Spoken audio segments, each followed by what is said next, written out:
They told us the hill was empty. The order came folded inside a damp envelope that smelled faintly of oil and mud. It was passed down the trench without ceremony, hand to hand, like a bad habit no one wanted to keep. Advance at first light. Secure Hill 214. Enemy resistance expected to be minimal. That last line made a few men laugh. Not because it was funny, but because it was insulting. Hill 214 had been there long before we arrived, a low, ugly rise of churned earth and broken trees squatting between us and the river. On the maps it was nothing, just a contour line barely worth a name.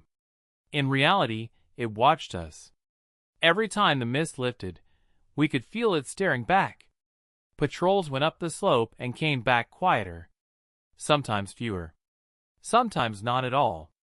I was a corporal by then, though the title felt heavier than the rank deserved. 23 years old, already tired in ways sleep could not fix. War had sanded down everything sharp in me, fear, hope, excitement, until only endurance remained. We stood in the trench as the sky lightened from black to gray. Boots sank into cold sludge. Rifles were hugged close to chests, not for readiness, but for warmth. Somewhere down the line a man coughed and didn't bother to hide it. "Morning," Private Hensley muttered beside me. "If you can call it that," I said. Hensley was 19. Still carried photos in his pocket. Still talked about home as if it existed in the same world as this trench. The whistles blew. Men climbed the ladders without speaking. We had learned not to waste words on moments that would swallow them whole. As soon as my head rose above the trench, the wind hit my face, sharp and wet. The hill looked steeper than it ever had before.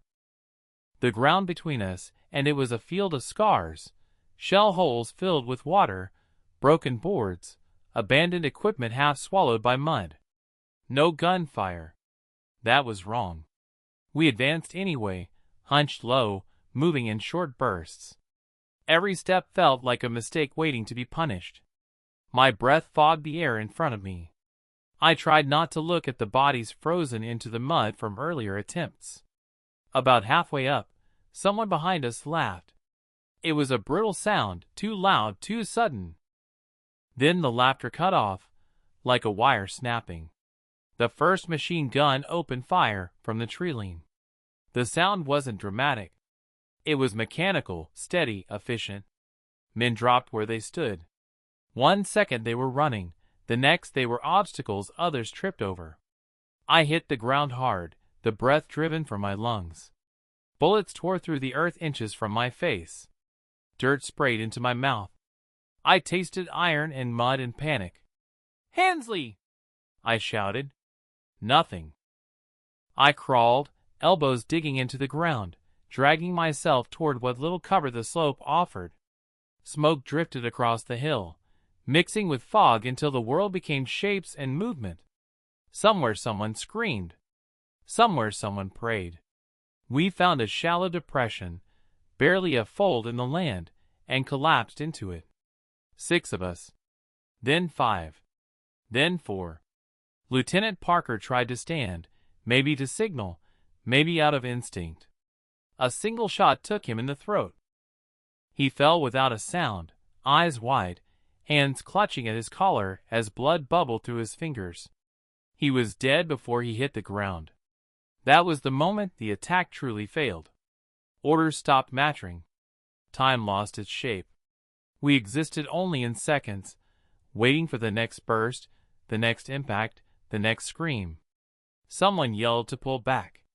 Someone else shouted to charge. Most of us did neither. We pressed ourselves into the earth and waited to be noticed or spared. Then, abruptly, the gunfire stopped. Not fading. Not slowing. Just silence. It was heavier than the noise had been. Even the wounded seemed to sense it, their cries lowering, unsure whether sound itself was dangerous. I raised my head slowly. The treeline was still there. The hill still rose above us. Smoke drifted, thinning just enough to reveal movement. Figures were coming down toward us. Enemy soldiers.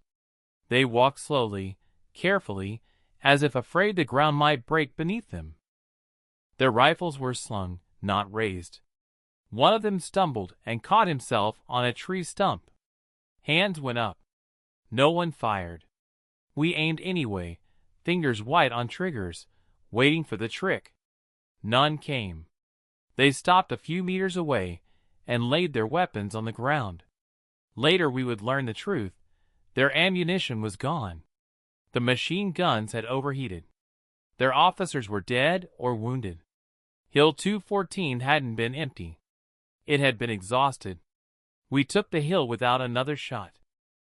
The silence afterward felt wrong, like a sound missing its echo. We sat among the bodies, ours and theirs, listening to the wind move through shattered branches. Someone passed around a cigarette.